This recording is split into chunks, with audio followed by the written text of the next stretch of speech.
Así, ya me rajó, ya perdí el año. Bueno, buenas tardes, un saludo muy cordial para todos los socios de AESA. El Plan Nacional de Desarrollo, creo que ustedes han oído por ahí que andamos diciendo que es un Plan Nacional de Subdesarrollo. En realidad no encontramos, por más que usted le busque al Plan Nacional de Supuesto Desarrollo, algún aspecto que diga uno, bueno, esto sí va a ayudar a resolver problemas del país en algún otro aspecto, no lo encuentra usted. Casi que uno pudiera hacer un concurso, que el que encuentre algo positivo se gana una Toyota último modelo y nadie la gana, queda el premio desierto. Este plan, empezando por esto, este plan recoge ya un buen número. El plan original tenía 178 artículos. 182 e incorporaba 400 de los planes anteriores del gobierno de Santos. O sea, era un plan de desarrollo más de Santos que de Duque, porque tenía más artículos de los gobiernos anteriores que del propio gobierno actual. Y también hemos dicho, y creo que podemos demostrarlo fácilmente, que podría llamarse el plan de desarrollo Santos 3, o Uribe 5, o Pastrana 6, o Samper 7, o Gaviria 8. Es toda una seguidilla de un proyecto que no es un proyecto que le sirva al país para desarrollarlo, como los hechos lo están demostrando. El país está hoy peor que hace 30 años. Como me pide Luis Alberto que me centre en salud, antes de hablar de salud, quiero hacer dos comentarios que vale la pena mencionar. Hay una cosa con la que el gobierno ha hecho mucha bulla, y es el valor del Plan Nacional de Desarrollo, el monto. El gobierno dice que vale 1.006 millones de billones de pesos, 1.000 y pico de billones de pesos durante los 4 años. Entonces uno empieza a mirar el plan plurianual de inversiones y encuentra que el rubro, entonces la primera duda es si el presupuesto anual del gobierno nacional, no más, que es parte, dijéramos, del plan plurianual de inversiones, es de 260 billones más o menos. Usted multiplica de 260 billones por 4 y eso le da más de 1.006 billones. Eso le da como 1.200, casi 1.200 billones. Y digo, bueno, ¿dónde está la otra plata? Del presupuesto, porque se supone que es la plata del presupuesto más recursos privados que ellos incorporan como plan de desarrollo. Pues la plata que uno diría, súmele la plata de los presupuestos, de los 4 presupuestos anuales, y póngale los 363 billones que el gobierno dice que van a recaudar de recursos privados para el plan de desarrollo. Uno diría que el plan plurianual de inversiones debiera valer unos 1.500 billones de pesos. Y entonces, ¿dónde está el resto de la plata? Y claro, es que no meten ahí un rubro que se ha vuelto supremamente pesado en el presupuesto nacional, y que es tal vez el más pesado, o es el más pesado, que es el pago, el servicio de deuda. Colombia tiene hoy una deuda externa que está llegando a los 1.300 millones de dólares.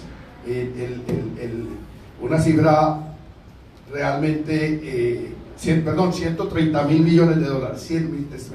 Me equivoqué en una pendejadita. 130.000 millones de dólares. Y el servicio, 130.000 millones de dólares. 130.000 millones de dólares, multiplique por 3.000 para que vea cuánto es eso. Y está destinando más o menos este año, no más en el presupuesto, hay 52 billones para servicio de deuda. Entonces, si usted multiplica 52 billones por 4 años, son 220 billones de pesos, que no están desde luego en el plan plurianual de inversiones, pero que si usted lo compara con cualquiera de los otros rubros, el más alto de todos en el plan plurianual de inversiones es educación, y habla de 135 billones de pesos. Y en solo servicios de deuda calculados estos son 220 billones. Ahora es paja el cuento del gobierno que dice que el rubro más importante del presupuesto y del plan de desarrollo es la educación, porque no ponen el rubro más importante del gasto público, que es el servicio de deuda, que además es creciente. Acaban de hacer una emisión de deuda pública, se consiguieron 600 billones de pesos a una tasa de interés del 7.3%, que en términos internacionales son intereses de usura. son intereses supremamente altos. Claro, si a uno en Colombia le prestan plata al 7.3, a eso le prestan a uno en el Fondo Nacional del Ahorro para comprar una vivienda, un crédito hipotecario. Entonces le puede parecer barato porque es un crédito, pero es que estamos hablando de deuda soberana, y deuda soberana al 7.3 en los mercados internacionales, donde la LIBOR, que es la tasa internacional, dijéramos, de referencia, no llega ni al 3%, nos están prestando plata a tasas de usura, cada vez más cara la deuda. Esto vale la pena mencionarlo antes de mencionar dos o tres cosas sobre el plan de desarrollo y empezar sobre salud. En salud, ustedes ya lo saben, ustedes lo han analizado bastante, lo han mirado bastante, AESA ha sido bastante juiciosa, la Mesa de Salud Antioquia ha trabajado con mucho juicio el Plan Nacional de Desarrollo, pero en lo último que se supo queremos hacer dos o tres observaciones. La primera tiene que ver con la supuesta, esto tiene que ver directamente con los hospitales, la supuesta ley de punto final, de la que tanto se ha cacareado. O sea, que por fin se va a pagar la deuda histórica que hay en salud. Y cuando uno lee lo que se va a hacer es que el gobierno nacional va a acordar con las EPS el pago de los no POS o del no PBS que han pagado las EPS, y van a conciliar esas deudas. Y esas conciliaciones ya se vuelven cosa juzgada y ya no hay manera pues de reclamar más. Y la única garantía de que alguna parte de ese recurso llegue a la red pública o a la red de prestadores es que un servicio no POS que la EPS logre recuperar en esa conciliación y que demuestre que además no se lo ha pagado a la IPS o al prestador, puede pasar directamente al prestador. Es la única garantía. Nosotros le decíamos al ministro, pero bueno, y es que esos cruces de cuentas no son así. Es que usted pagó un tratamiento de cáncer que era no PBS y entonces se lo debe al Instituto Cancerológico o a cualquier entidad de esas que presta el servicio. Eso, demostrar que ese que le está pagando el gobierno es el que usted no le pagó a la cosa, puede ser bien difícil, pero si lo logra demostrar es solamente ese cruce. Pero es que cuántos procedimientos POS o PBS le deben a la red pública y a la red de prestadores que se la han gastado en otras cosas. O sea, eso no puede ser así. La ley de punto final tiene que partir es de donde está la deuda grande. Cuánto le debe a proveedores el sistema de salud, cuánto le debe a trabajadores, cuánto le deben a los prestadores, porque si no, no es gracia, porque si no, lo único que están haciendo es fortalecer las finanzas de las EPS, que ya sabemos a dónde van esos recursos. O sea, no se está fortaleciendo realmente a quienes hoy, y eso lo saben ustedes más que nadie, no es ningún descubrimiento, son los responsables del aseguramiento. El sistema nos prometió que iba a haber unas empresas que iban a garantizar, iban a hacer el aseguramiento en salud, y hoy son los trabajadores y los prestadores los que están asegurando la salud, porque es a costa de los sacrificios, del no pago de salarios, de las afugias de los prestadores, como se está prestando la poca salud que se está prestando. Entonces, esa es una cosa bien fregada, porque no hay, eso lo hemos peleado, y en la Comisión Séptima logramos presentar una serie de propuestas para medio mejorar esas cosas, y ni siquiera fueron consideradas, eran propuestas oficiales. Ojo, nosotros logramos en la Comisión Séptima presentar un paquete de propuestas para introducir en el plan de desarrollo que ni siquiera fueron consideradas en la discusión de las comisiones terceras y cuartas, discusiones que fueron perfectamente ferrocarriladas y dirigidas por el gobierno nacional. Hay una cosa también gravísima que es sobre todo contra los entes territoriales. Hay una disposición que cambia la destinación de recursos del SGP, del Sistema General de Participaciones. Ustedes saben que el SGP tiene un componente de educación, un componente de salud y un componente saneamiento básico. Del componente salud hay un porcentaje que tienen que dedicar los entes territoriales para el subsidio a la oferta. Y ese porcentaje, eso se va directo ya a la UPC, va a pasar a manejo de la ADRES y a pago de UPC. O sea, a los entes territoriales los van a despojar de unos recursos muy cuantiosos. El argumento del ministro es que es igual. El ministro dice, no, eso es lo mismo, porque nosotros vamos a quitarle responsabilidades a los entes territoriales y vamos a manejar la plata nacionalmente, y eso finalmente llega. Eso no es cierto. Eso no es cierto. porque además en el propio plan de desarrollo le suman nuevas responsabilidades a los entes territoriales, entre ellas atender a los migrantes venezolanos. Esto ya sí es el colmo. O sea, en el plan de desarrollo está establecido que son los entes territoriales los que tendrán que atender a los migrantes. Y entonces el doctor Robinson en Caldas va a atender a los migrantes y después le va a pasar la cuenta a Luis Pérez y Luis Pérez le va a decir: yo no tengo que pagarle, ¿cierto? Y así es la cosa de sencilla. Bueno, y finalmente hay una cosa que el gobierno ha dicho que hace parte del plan de desarrollo, son las bases del plan de desarrollo. Son 1000 y pico de páginas, que son 1000 que José Luis, que tiene mejor memoria que yo, como 1200 páginas de las bases del plan de desarrollo. Y hay toda suerte de consideraciones generales o de cosas específicas, hay de todo. Eso es como de todo, como en botica. Pero ojo, en salud, si ustedes leen las bases del plan de desarrollo, el fundamento en salud del plan de desarrollo es lo que se llama incentivar el gasto de bolsillo. Y lo repiten insistentemente: el gasto de bolsillo, el gasto de bolsillo, el gasto de bolsillo. El gasto de bolsillo, ya saben que es cuotas moderadoras. El gasto de bolsillo es que entonces los procedimientos, cirugías, medicamentos que no se puedan atender, pues los atienden los ciudadanos de sus propios recursos, copagos, todo esto. Esto desde luego es un retroceso enorme.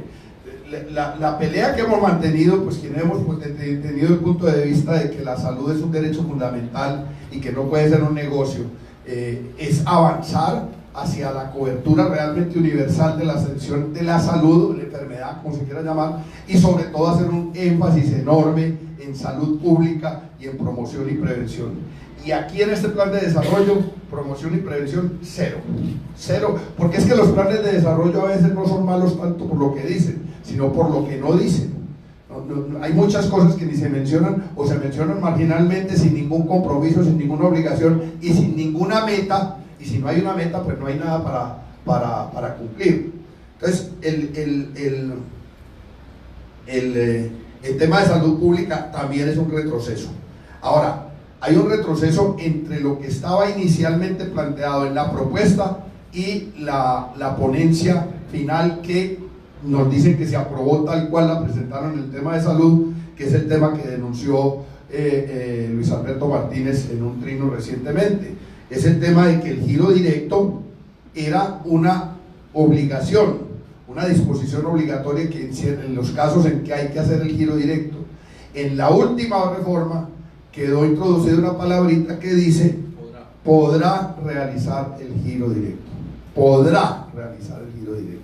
O sea, eso para ustedes como administradores de una red pública hospitalaria, de unas instituciones públicas hospitalarias, es mortal. Porque si hoy con el tendrá que ser giro directo en ciertas circunstancias, no, realmente el giro directo algo alivia la situación, pero es apenas un paliativo. Cuando quede podrá, es acabar totalmente con el giro directo. Además con una situación más grave, y es que al final del plan de desarrollo hay un artículo largo que dice: esta ley, una vez entre en vigencia, deroga las siguientes disposiciones. Hay un rosario: el artículo tal de la ley tal, el artículo no sé qué, el decreto no sé qué, y ahí entre las cosas que deroga las disposiciones que permiten hoy el giro directo. O sea, por donde usted le mire, aquí lo que se está es empeorando la situación de la red pública hospitalaria, la situación de los usuarios, la situación de los enfermos, y acabando realmente con la cosa de promoción, prevención y salud pública, porque los departamentos van a quedar con unas finanzas más menguadas después de que se apruebe este plan de desarrollo. Uno puede decir que uno le dice: ¿qué es lo mejor para esta situación? José Luis, yo creo que lo mejor es que se hunda, porque tendrán que adoptarlo por decreto, y al adoptarlo por decreto solamente pueden adoptar el plan plurianual de inversiones, y no pueden modificar ninguna norma ni tener ninguna facultad.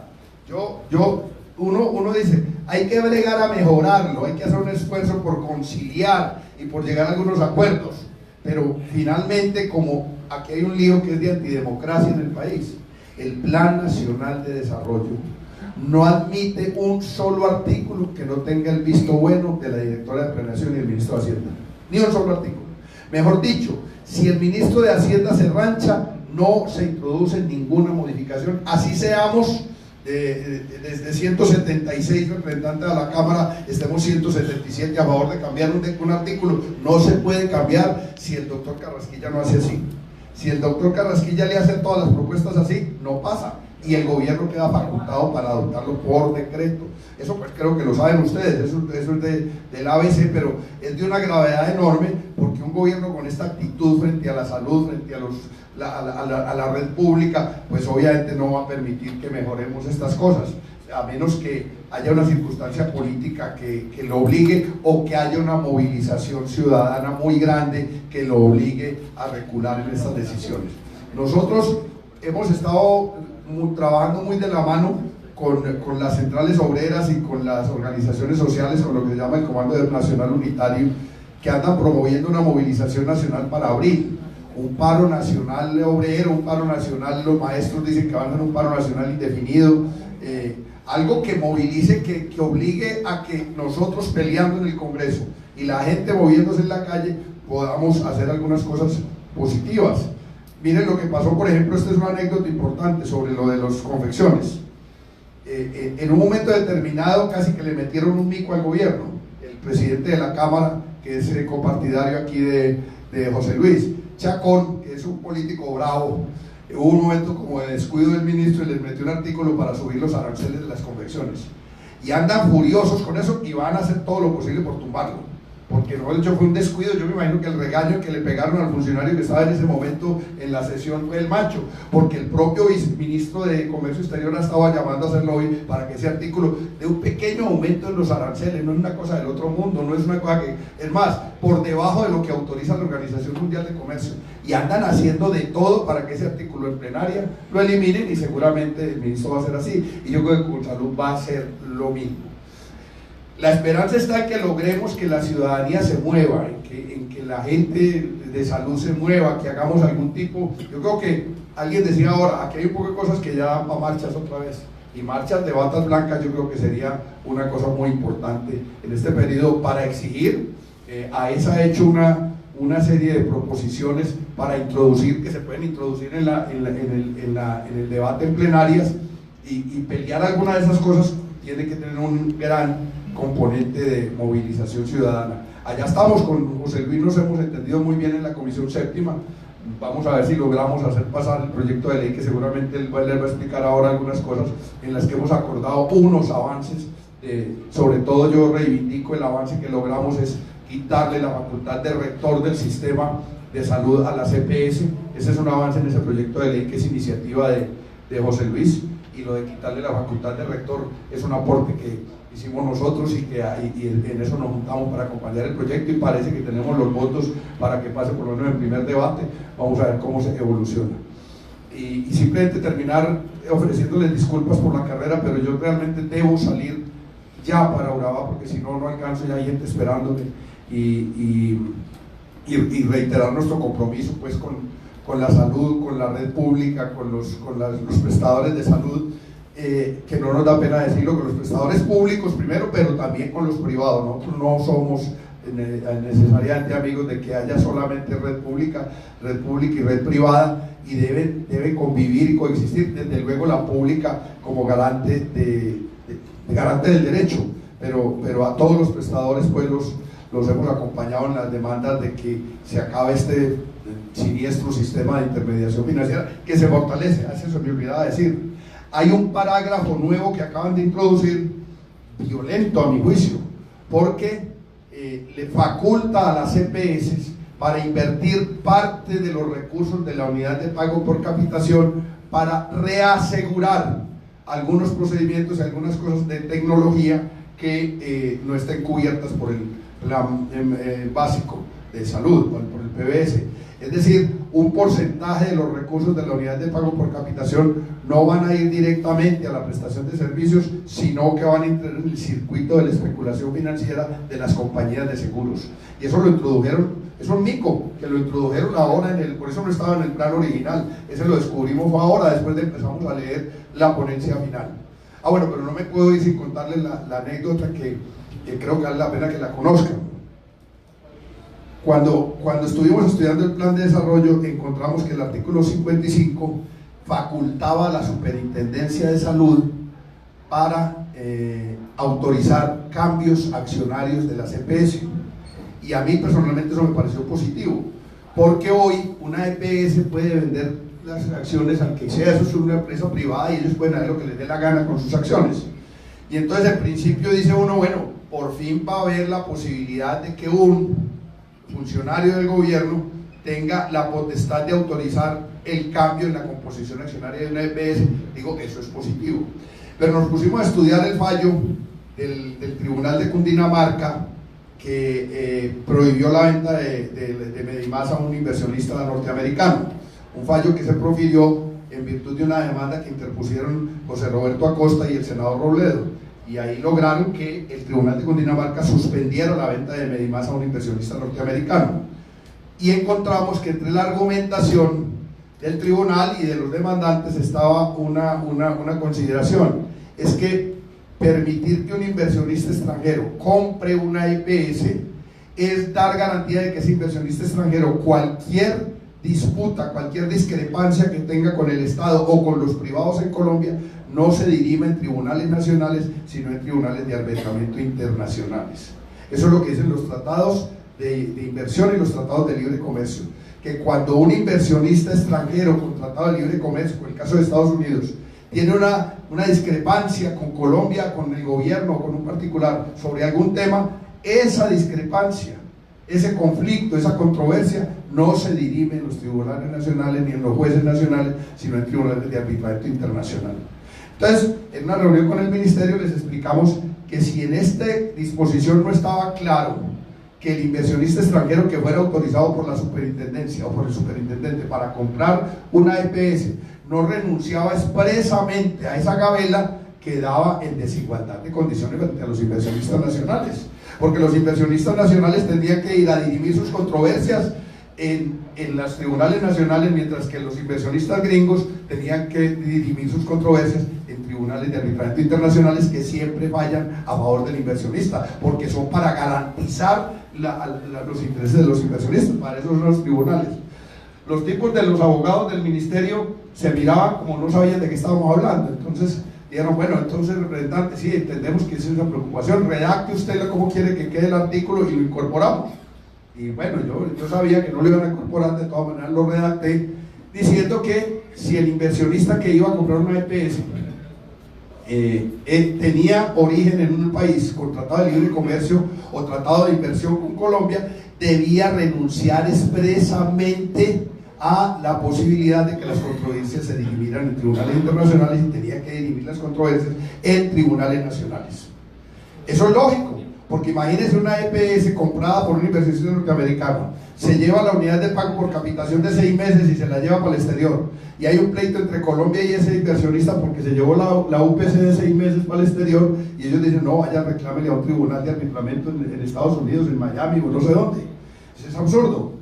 Entonces ya apareció el artículo nuevo redactado de nueva forma, ¿y saben cómo quedó? El superintendente de salud autorizará los cambios accionarios siempre que se garanticen los derechos del inversionista establecidos en los tratados de libre comercio y en los tratados de inversión. Completamente lo contrario. Eso, yo lo cuento como anécdota, pero es que eso dibuja, eso le toma una foto del cuerpo entero a lo que este gobierno pretende con el plan de desarrollo. Así que con esta anécdota termino, les agradezco mucho y les deseo muchos éxitos en sus deliberaciones. Muchas gracias.